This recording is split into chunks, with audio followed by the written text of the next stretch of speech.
India versus Australia fourth test match Border Gavaskar trophy का खत्म हुआ है और जिस चीज़ का टेंशन था, जिस चीज़ का डर था इंडियन फैंस को, वो हो गया है। ऑस्ट्रेलिया ने इस सीरीज़ में बढ़त बना ली है, 2-1 से आगे चल रही है। अब ये सीरीज़ वो हार नहीं सकते हैं। मैक्स टू मैक्स इंडिया जो कर सकता है वो ड्रॉ कर सकता है अगला मैच जीत के, लेकिन WTC में बहुत दिक्कतें आ सकती हैं। बॉर्डर गावस्कर ट्रॉफी आप बहुत साल बाद हार सकते हैं। ये सारे बहुत इंपॉर्टेंट कंसर्न्स हैं जो हर कोई जो इंडियन क्रिकेट फॉलो करता है उसके दिमाग में चल रहे होंगे। मेरे साथ हृदय में अभी, और हम लोग बात करने वाले हैं इस समय इस टेस्ट मैच के ऊपर, और ऑल ओवर थोड़ा BGT पे भी नज़र डालेंगे कि क्या हो सकता है, क्या हुआ है,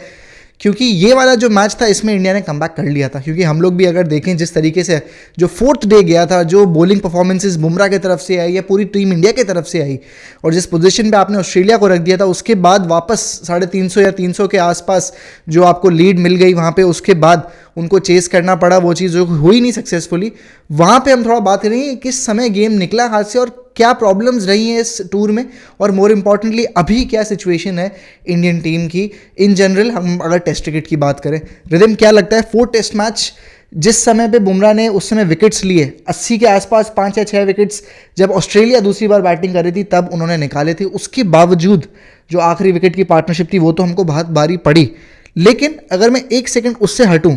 क्या लगता है जो आज का पिच था, जिस तरीके से विकेट गिरे हैं, कहीं ना कहीं अगर हम लोग विन को हटा दें, ठीक है आप 300 से ऊपर आखिरी दिन कर रहे हैं, वो भी जब स्टार्टिंग के कुछ ओवर्स आके ऑस्ट्रेलिया ने बैटिंग करी, विन को आप एक बार हटा दो, लेकिन ये ड्रॉ रखने या ड्रॉ करने का जो बिलीफ है या जो स्किल है वो इंडिया के पास था।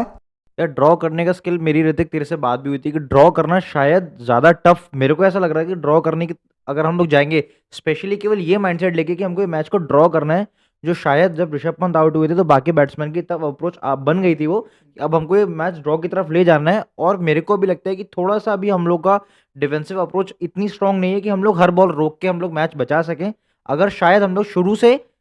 अब हाइंडसाइड में हम लोग ये बोलेंगे लेकिन इतना आसान नहीं होता नई बॉल के साथ खेलना, जो हमने ऋतिक पिछली BGT में करा था, हम लोगों ने शुभमन गिल ने शुरू से रन मारे थे, मयंक अग्रवाल के क्विक रन आए थे, केवल एक बैट्समैन पुजारा उसने केवल स्लो खेला था, बाकी सब ऑलमोस्ट 4 के रन रेट से या 3.5 के रन रेट से खेले थे। वो चीज़ शायद इस बार देखने को नहीं मिली, उस वजह से हम लोग ये रिजल्ट देख रहे हैं।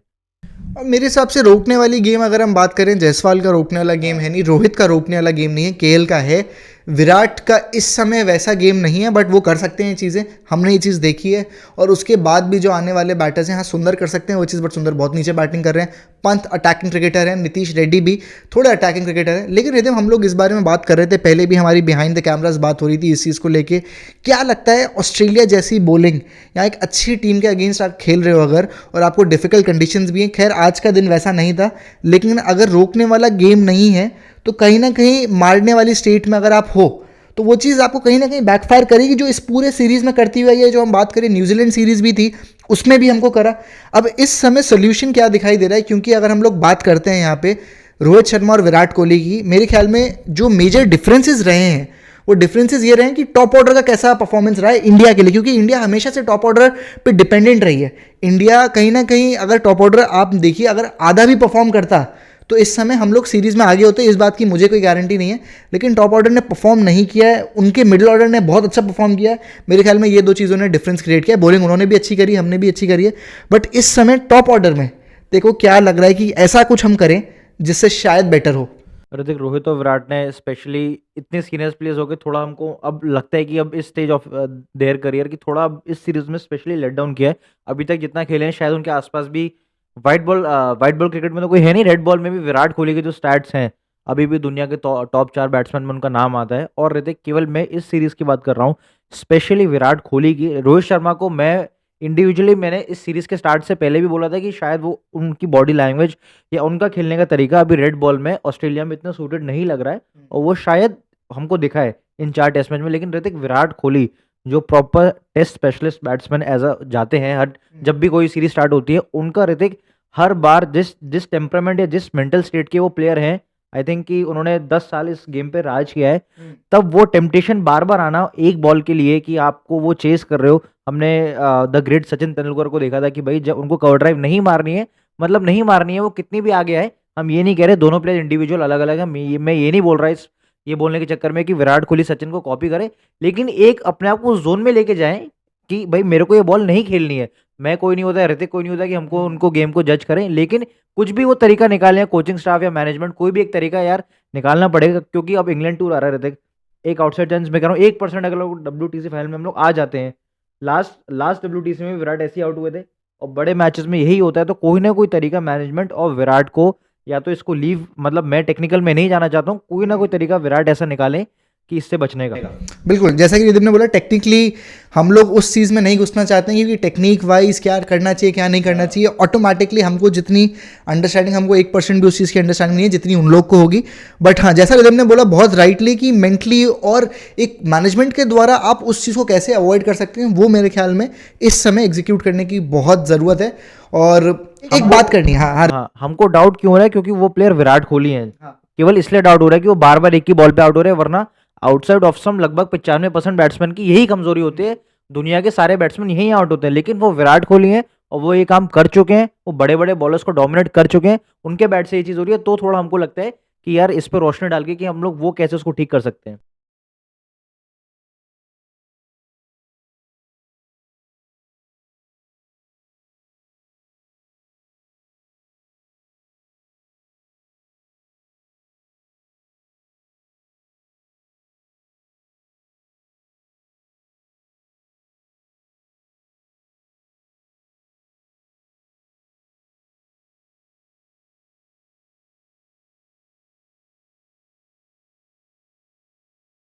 हाँ, केएल और जायसवाल के ऊपर छिड़ने की जरूरत नहीं थी, लेकिन एक बात ये भी ध्यान रखने वाली है कि जो पहले टेस्ट में 200 रन की पार्टनरशिप हुई थी, हम लोगों ने एक उसको बेंचमार्क बना लिया था कि क्या इस सीरीज में रिपीट हो सकता है। ये नहीं होता है लगातार, ये बहुत बार नहीं होगा, शायद 10 में से एक बार या 20 में से एक बार ये चीज़ होगी, लेकिन KL Rahul as a opener best suited batsman है इस करंट टीम में। कोई भी रेड बॉल फॉर्मेट की अगर इंडियन टीम जाती है, रेड बॉल में मतलब, तो केएल राहुल मेरे हिसाब से अभी करंटली मैं कहूंगा, अगर रोहित शर्मा सेंचुरी भी मार देते तो भी केएल राहुल बेस्ट ऑप्शन है, साथ में यशस्वी जायसवाल। लेकिन ऋतिक, रोहित शर्मा की अब इस सीरीज के बाद क्या होता है वो हम देखेंगे, लेकिन रोहित शर्मा की ऋतिक मिडिल ऑर्डर में भी वो परफॉर्मेंस नहीं आ रही थी कि हम उनको बोले कि आप ऊपर आ जाओ या नीचे आ जाओ, दोनों ही जगह वो फंस रहे थे, और उन्होंने ऋतिक पूरा अपना करियर एज अ ओपनर ही खेला है। तो अब उनके लिए अपनी जगह बनानी इतनी मुश्किल हो गई थी कि वो उनको खुद नहीं समझ आ रहा था कि मैं कौन सा बैटिंग ऑर्डर पे जाऊं, और केएल राहुल ऋतिक 3 नंबर पे आना, मतलब ऐसा कुछ बहुत मेजर डिफरेंस बैटिंग लाइनअप में नहीं था, लेकिन एक इम्पैक्ट और उसका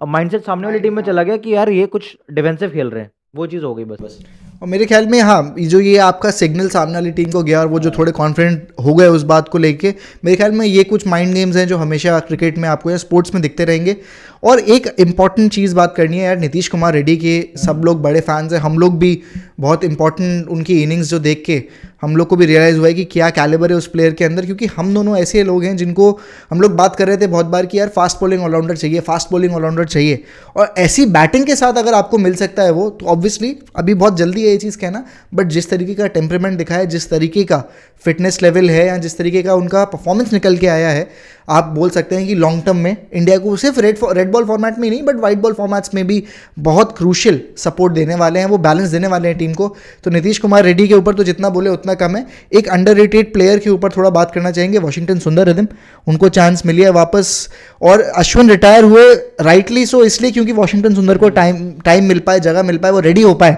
बड़े मैचेस के लिए, एक्सपीरियंस मिले। आज के टाइम पे ऑब्वियसली बहुत इंपॉर्टेंट विकेट उनका जो था, जिस तरीके से उन्होंने बैटिंग करी है, हम लोग बॉलिंग की भी बात करेंगे, लेकिन बॉलिंग के लिए ज़्यादा कुछ सरफेस पर नहीं था, तो उस हिसाब से परफॉर्मेंस भी बॉलिंग में बहुत खास नहीं थी, लेकिन बहुत कम मैचेस खेले। बट जिस तरीके का कॉन्फिडेंस आपको एक लोअर मिडिल ऑर्डर बैटर से चाहिए, जो आप अपने ऑलराउंडर से एक्सपेक्ट करते हो, वो कहीं ना कहीं जो हमको पिछले कुछ समय में नहीं मिला है, वो चीज़ वो आप कहीं ना कहीं फुलफिल करते हुए दिखाई दे रहे हैं। हाँ ऋतिक, अगर तू देखे कल वाला मैच भी, मतलब कल वाला दिन भी, जो वाशिंगटन सुंदर ऑलमोस्ट ये मैच ड्रॉ करा गए थे, मतलब कि ये मैच लोगों ने, मतलब बाकी जितने भी पार्टनर्स थे शायद उनकी तरफ से हम उनसे इतना एक्सपेक्ट भी नहीं करेंगे, क्योंकि टेल एंडर्स बैटिंग कर रहे थे, लेकिन क्या पता अगर कोई प्रॉपर बैट्समैन होता, तो मेरे को ऋतिक, मैं तेरे से ऑफ द कैमरा ही बात कर रहा था, उनका डिफेंस अगेंस्ट दीज बॉलर्स बहुत स्ट्रांग लग रहा था। एक बार भी ऐसा नहीं लगे, जिस इनिंग में उन्होंने 50 रन भी मारे थे उसमें से मुश्किल से 5 बार बीट हुए होंगे बस, वो पूरी इनिंग में, चाहे स्पिनर हो या चाहे फास्ट बॉलर हो। वॉशिंगटन सुंदर ने को जब जब मौका मिला, लास्ट BGT में भी ऋतिक, शार्दुल ठाकुर के संग वो पार्टनरशिप लोग ना बोलें, बहुत क्रूशियल रन्स बनाए थे। इस वाले टेस्ट मैच में भी जितने भी उनको मौका मिला है, उन्होंने लेट डाउन नहीं किया है। प्लस मैं नीतीश रेड्डी के ऊपर हम लोग इतना बात इसलिए नहीं करना चाहेंगे क्योंकि उन्होंने, उन सबको एक तो एक्सपेक्टेशन इतनी ज़्यादा नहीं थी, लेकिन ऋतिक जो सेंचुरी, बहुत कम सेंचुरी ऐसी होती है कि हमको ऐसा लगता है कि पर्सनली कि हम जाके, हमारा कोई भाई जाके खेल रहा है, वो वाली फीलिंग हम लोगों को आई।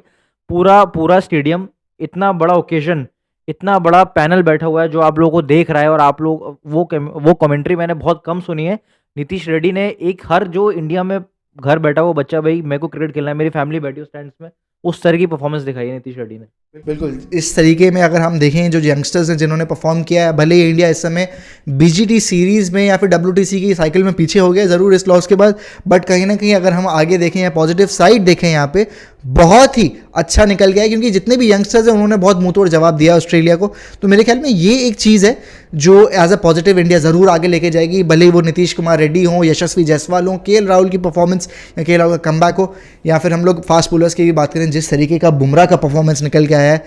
मतलब आप जितना बोलें उतना कम है। इतनी कंसिस्टेंटली, इतनी इम्पैक्टफुल परफॉर्मेंस। हम बात कर रहे थे ICC player of the year, ICC bowler of the year, मुझे लगता है सब अभी इस समय आप देखिए जितने भी अवार्ड्स आप उनके आगे रखेंगे कोई इतना वैल्यूएबल नहीं है मेरे ख्याल में जितनी उनकी परफॉर्मेंस निकल के आई है। मेरे हिसाब से बेस्ट बॉलर इस समय नहीं, बट ऑलराउंड अगर हम लोग बात करें, बेस्ट क्रिकेटर अगर आप बात कर सकते हैं इस समय पूरी दुनिया में अगर कोई है